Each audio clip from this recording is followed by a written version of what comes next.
Bom dia e muito obrigado mais uma vez por estar aqui. Então, agradecendo ao doutor Samir Jorge Murat, ao doutor Antônio Pio de Carvalho, presidente da mesa, ao meu amigo Leonardo Pio. Tem mais horas de voo nessas últimas 48 horas do que de solo, né? Não é fácil, não.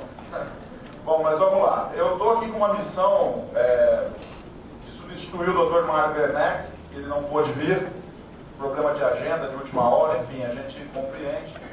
E eu vou fazer um misto, né? Eu vou falar sobre reserva legal e posicioná-los alguma coisa sobre as alterações que estão ocorrendo. Vamos lá. Eu pretendo não extrapolar o horário. 15 minutos, presidente? É isso?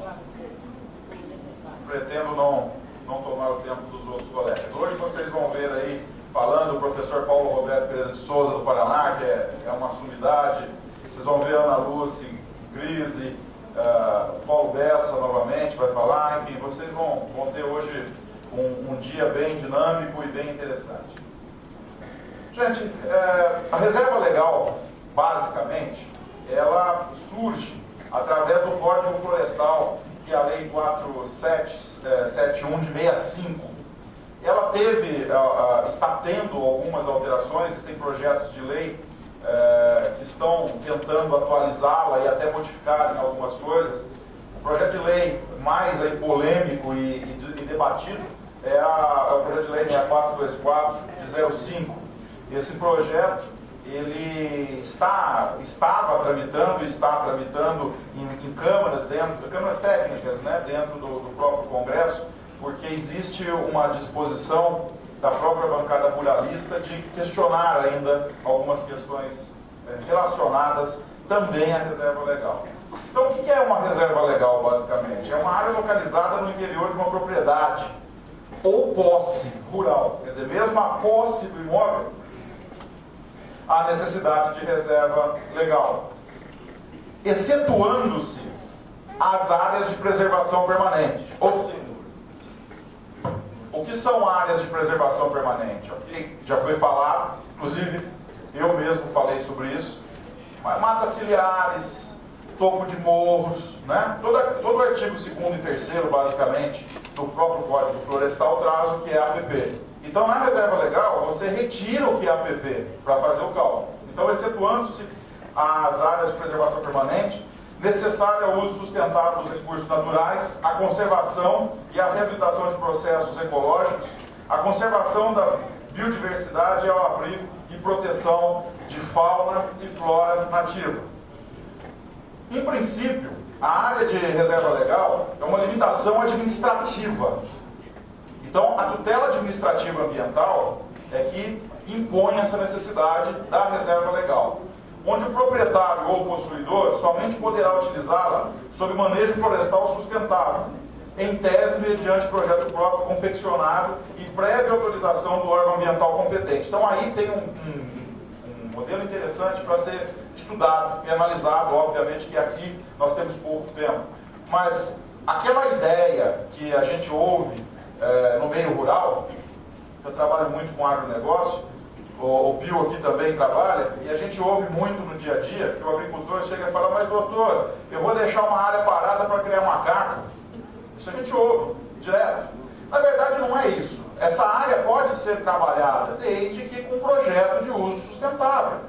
Então a própria lei diz isso, e há essa possibilidade. O problema é que na maioria das vezes esse projeto ele não é feito, ou não se sabe que pode ser feito. Então, a gente já está adiantando que existe essa possibilidade. Então, a reserva legal, através da Lei 4771 de 65, como já dito, ela teve outra atualização, que foi através da medida provisória 2166-67 de 2001. Então, ela vem sendo atualizada, ela vem sendo trabalhada por várias frentes, bancada ruralista, como eu já disse, e outras frentes que têm interesse nessa questão. A reserva legal, ela basicamente é um percentual dentro da propriedade, que vai, obviamente, variando de acordo com a região em que se encontra. Se é Amazônia Legal, se é Cerrado, se é Mata Atlântica, quer dizer, o bioma vai interferir exatamente no percentual dessa reserva legal. O artigo 16 do Código Florestal, ele inova a redação por essa medida provisória que eu citei a vocês, que é a 2166-67 de 2001. O artigo 16 fala basicamente: as florestas e outras formas de vegetação nativa, ressalvadas as situadas em área de preservação permanente, assim como aquelas não sujeitas ao regime de utilização limitada ao objeto da legislação específica, são suscetíveis de supressão, desde que estejam mantidas, a título de reserva legal, no mínimo 80%, então inciso 1, 80% da propriedade rural situada na área de floresta localizada na Amazônia Legal. Inciso 2, 35% na propriedade rural situada em área de cerrado localizada na Amazônia Legal, sendo no mínimo 20% na propriedade e 15% na forma de compensação em outra área. E aí continua o inciso. Inciso 3, 20% na propriedade rural situada em área de floresta e outras formas de vegetação nativa localizada nas demais regiões do país. Inciso 4, 20% na propriedade rural em área de campos gerais localizada em qualquer região do país. E assim sucessivamente, eles são percentuais. Esse projeto que foi citado, que é o projeto de lei 6424/2005, ele traz outras alterações, outras propostas, né? Digo novamente, é um projeto de lei. Existe outros enfoques que eu não vou me ater devido ao tempo, mas ele está modificando esses percentuais. Existe uma proposta, e vocês já ouviram com certeza falar, a própria mídia estava divulgando isso, da redução da reserva legal de 80% para 50%, enfim, outros percentuais, mas isso são propostas, ainda está em projetos. Obviamente que isso não vai ser aprovado assim, a toque de caixa, mas existem projetos para que deixe como está ou diminua um pouco. Eu não vou entrar em detalhes exatamente por decorrência do tempo. Então, meus amigos, o percentual é o grande diferencial, é o grande enfoque aqui da reserva legal. O importante ressaltar novamente é que a área de reserva legal ela tem que ser calculada excetuando a área de preservação permanente. E tanto a área de preservação permanente como a área de reserva legal pode ser objeto de manejo. Há essa possibilidade com um projeto próprio, autorizado pelo órgão competente. Isso é imprescindível de ser feito. Importante, se vocês quiserem estudar ou buscar alguma literatura sobre isso, procurem um princípio de direito ambiental e de direito agrário que se chama o princípio da função socioambiental da propriedade. Dentro desse princípio, vocês vão conseguir raciocinar exatamente nesse enfoque que está sendo aqui colocado a vocês, que é a utilização, através de projetos próprios, da reserva legal e da área de preservação permanente. Bom, o parágrafo 4 desse mesmo artigo 16, que foi alterado pela medida provisória 2166/67 de 2001, ele traz a seguinte situação: a localização da reserva legal.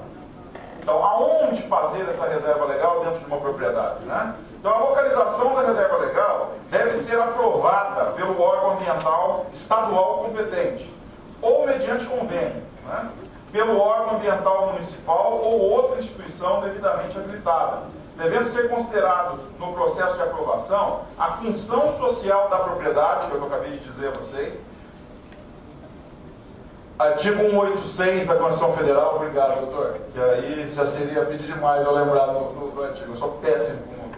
Então, é exatamente esse enfoque que eu acabei de passar para vocês. Então, olha só, o inciso 1, o plano de bacia hidrográfica é importante ser observado. No inciso 2, o plano diretor municipal interfere. No inciso 3, o zoneamento ecológico econômico daquela localidade. O inciso 4, outras categorias de zoneamento ambiental que possam estar ocorrendo. No parágrafo 8º, meus amigos, a área de reserva legal deve ser averbada a margem da escritura do registro de imóveis, né, na matrícula do respectivo imóvel, ela tem que ser averbada. Então você faz o projeto, leva ao órgão ambiental competente, ele aprova, você faz o registro dele no cartório de registro de imóveis. Aí vem uma grande informação aos colegas que não dominam essa legislação ou que não têm conhecimento desses itens.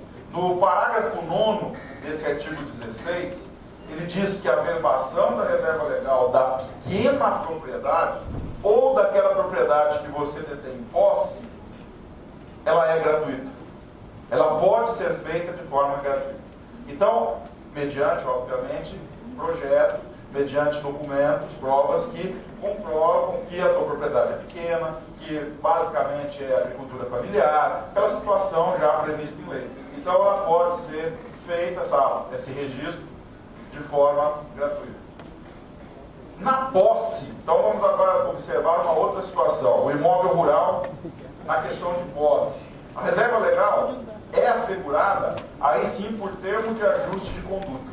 Então, ou seja, o possuidor da área, não o proprietário, o possuidor da área, ele vai inserir dentro daquela respectiva área a reserva legal através de um termo de ajuste de conduta, um TAC, né, popular TAC, com o próprio órgão ambiental estadual, federal competente.